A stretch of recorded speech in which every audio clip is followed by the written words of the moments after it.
സത്യം പറഞ്ഞാൽ ഞാൻ വീഡിയോ ഇടാൻ വന്ന ആളല്ല, പക്ഷേ ഇതിലുള്ള കമൻസ് ഉണ്ടല്ലോ, ഇത് ഞാൻ വായിച്ചുതരാം. നിന്റെ വീഡിയോ ഒന്നും ഇപ്പോൾ കാണുന്നില്ലല്ലോ, കമ്പനി പൂട്ടിയോ? അതിനുള്ള ആദ്യത്തെ ചോദ്യത്തിന് ഉത്തരം ഞാൻ പറയാം, പൂട്ടിയിട്ടില്ല മോനെ, ഇപ്പോൾ റണ്ണിങ് ആണ്, നല്ല രീതിയിൽ തന്നെ പോകുന്നുണ്ട്.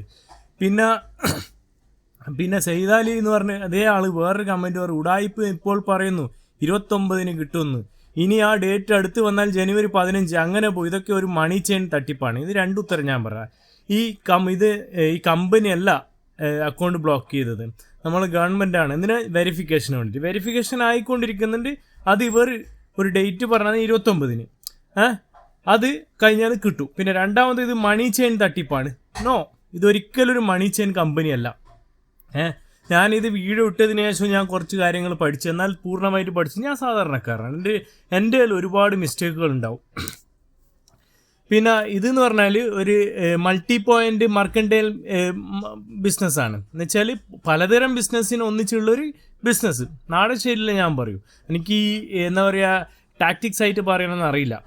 വിചാരിച്ചാൽ പറയാൻ പറ്റും കേട്ടോ, ഞാൻ വിചാരിക്കുന്നില്ല. ഞാൻ ഇങ്ങനെ ആയിരിക്കാം എനിക്കിഷ്ടം. ഓക്കെ. പിന്നെ അതേപോലെ തന്നെ ഇന്നും ഞാൻ പറയുകയാണ്, ഇതിൽ നെഗറ്റീവ് കമൻ്റ് ഇടുന്ന ആൾക്കാരിലുണ്ടല്ലോ, അവരെല്ലാം മൈൻഡ് സെറ്റ് എന്താണെന്ന് വെച്ചാൽ, പണ്ട് എവിടെയോ അവർ ഏതോ കമ്പനിക്ക് മണി ചെയിനിൽ പൈസ കൊടുത്തിട്ട് പൊട്ടിയ ആൾക്കാർ, അല്ലെങ്കിൽ അവർ കുടുംബത്തിൽ ആരോ ഉണ്ടാവും, അല്ലെങ്കിൽ ഫ്രണ്ട്സുകൾ ആരൊക്കെ ഉണ്ടാവും. അപ്പോൾ മൈൻഡിലെന്ന് വെച്ചാൽ അങ്ങനത്തെ ഒരു ഇതാണ്. എന്ന് വെച്ചാൽ കണ്ണിൽ മഞ്ഞപ്പിത്തം പിടിച്ചവന് മഞ്ഞ കളറായിട്ട് കാണും. പിന്നെ അതേപോലെ തന്നെ ചൂടുവെള്ളത്തിൽ വീണവന് പച്ചവെള്ളം കണ്ടാലൊന്ന് പേടിക്കും. ഇത്രയേ ഉള്ളൂ അവർ ചെയ്യുന്നതിനും പ്രശ്നം. പക്ഷെ അന്ന് തർക്കിക്കുന്നത് മോശം പരിപാടിയാണ് കേട്ടോ. കാരണം ഒരു കമ്പനി ഗവൺമെൻറ് ചെക്ക് ചെയ്തുകൊണ്ടിരിക്കുകയാണ്, ചെക്ക് ചെയ്തിട്ട് എന്നാൽ അത് നല്ല പോസിറ്റീവായിട്ടുള്ളൊരു തന്നെയാണ് കമ്പനി നിന്ന് വരുന്നത്. പിന്നെ അതുമല്ല, കമ്പനി ഇതുവരെ പൂട്ടിയിട്ടില്ല, ദിവസം രാവിലെ തുറക്കുന്നുണ്ട്, വൈകുന്നേരം അടക്കുന്നുണ്ട്. ഓക്കെ.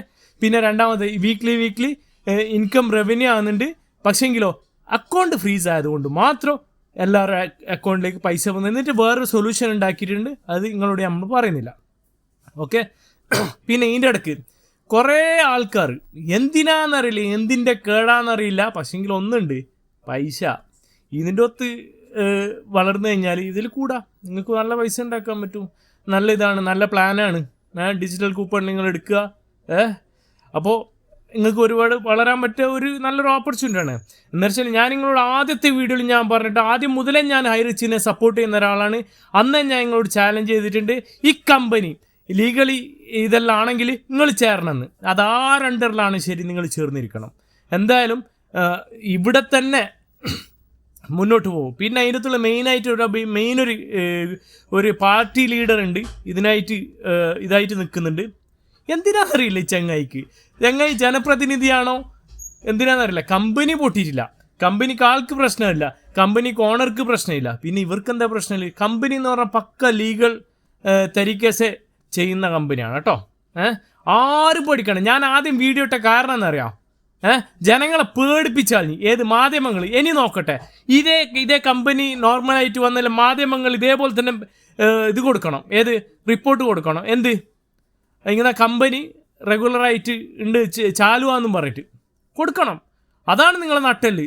പിന്നെ അതേപോലെ തന്നെ ഈ സോഷ്യൽ മീഡിയയിൽ പറഞ്ഞ ആൾക്കാരുണ്ട്, അവരെല്ലാം തിരുത്തി പറയണം. പിന്നെ അതേപോലെ തന്നെ ഇതിനെ സപ്പോർട്ട് ചെയ്യുന്ന പല ആൾക്കാരുണ്ടല്ലോ. ഒരു വക്കീലുണ്ട്, അയാൾ പൊട്ടത്തരം പറയുന്നുണ്ട്. പിന്നെ രണ്ടാമത്തെ കാര്യം എന്ന് പറഞ്ഞാൽ വലിയൊരു പാർട്ടി പ്രവർത്തകനാണ്, വലിയൊരു മുതിർന്ന ഒരു പ്രവർത്തകനാണ്. പക്ഷേ ഇതിലോട്ടൊരു കാര്യമുണ്ട്, 1,80,00,000 ആൾക്കാരുണ്ടെങ്കിൽ 1,80,00,000 അവർ ഫാമിലീസൊക്കെ ഇതിൻ്റെ അംഗങ്ങളാണെന്നുണ്ടെങ്കിൽ, ഇതിൽ നിന്ന് കഞ്ഞി കുടിച്ച് ജീവിക്കുന്നതാണെങ്കിൽ ഇവർ ഈ മനുഷ്യന് വോട്ട് കൊടുക്കുക? ഇയാൾ നഷ്ടപ്പെടുത്തല്ലേ വോട്ട്? എന്താ ചെയ്യുക? ഓക്കെ. പിന്നെ ഒരാൾ കേസ് കൊടുത്തെന്ന് പറഞ്ഞാൽ അയാൾ ഏതാളാ? അയാൾ ഇതിൻ്റെ അകത്ത് നിന്നുള്ള ഒരു ഇതുമില്ല. ശരിക്കും ഉടായ്പ സംഭവമാണ്. ഇങ്ങനെ പലതരം കാര്യങ്ങളും പറയുന്നുണ്ട്. ഒന്നിലും വിശ്വസിക്കും. നമുക്ക് പിന്നെ പുറത്തത്തെ ആരോടൊന്നും പറയാനില്ല, ഉള്ളിലുള്ള ഹൈറിച്ചിലുള്ള ആൾക്കാരോട് പറയണേ ജയ് ഹൈറിച്ച്. ഒന്നും പഠിക്കണം. ഞാൻ സ്റ്റാർട്ടിങ് തൊട്ട് ഇതിൻ്റെ കൂടെയാണുള്ളത്, ഇത് അവസാനം വരെ ഉണ്ടാവും. ഓക്കെ. പിന്നെ അതേപോലെ തന്നെ ഞാൻ ചാലഞ്ച് ചെയ്ത പോലെ തന്നെ ഇത് നോർമലായിട്ടുണ്ടെങ്കിൽ നിങ്ങൾ കൂടുമോ എന്നുള്ളൊരു സംശയമാണ്. കാരണം ഗവൺമെൻറ് അപ്രൂവൽ ചെയ്യുന്ന ഒരു ഇതാണ്, ലീഗലായിട്ടുള്ള പരിപാടിയാണ്. നിങ്ങൾ കൂടുക? ഗവൺമെൻറ് ഇതിന് കൂടുക? കൊച്ചു കള്ളം മാറേ.